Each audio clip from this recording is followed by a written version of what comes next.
રાનપાડા પ્રાણ પ્રતિષ્ઠા મહોત્સવ દિવસની ઉજવણી નિમિત્તે રાનપાડાથી ભાપકલ સુધીની ભવ્ય શોભાયાત્રા યોજાઈ।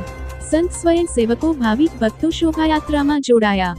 સંસ્કૃતિ સંસ્કાર અને સત્સંગનો પ્રચાર કરવાના આહવાન સાથે લોકોને ભગવાન પરમ કૃપાળુ પરમાત્માની કૃપા અને શ્રી હનુમાનજી સાર્થક કરવાની અપીલ કરી હતી। સનાતન હિન્દુ સંસ્કૃતિ અનુસાર પ્રકૃતિ અને સંસ્કૃતિના જતન સંવર્ધન માટે કાર્ય કરવાની અપીલ કરી હતી। ભાવિક ભક્તોનું વિશેષ અભિવાદન કરતા દેશભરમાં ગુંજી ઉઠેલા શ્રી હનુમાનજી નામનો મહિમા ભક્તિ અને શ્રદ્ધા અર્પણ કરી રહ્યા છે। ડાંગ જિલ્લામાં ધર્મ જાગરણ ભક્તો દ્વારા શરૂ કરેલ તેઓના કાર્ય તેમજ પ્રાણ પ્રતિષ્ઠાની સ્થાપના અંગેની વિસ્તારપૂર્વક માહિતી આપી હતી। પ્રાણ પ્રતિષ્ઠા મહોત્સવ ભૂમિની અસ્મિતા અને વિરાસત તથા અહીંની સનાતન સંસ્કૃતિની ક્ષમતાનો પરિચય આપી અનેક આક્રાંતાઓએ સનાતન હિન્દુ સંસ્કૃતિને તહસ નહસ કરવાની નાપાક કોશિશ કરી।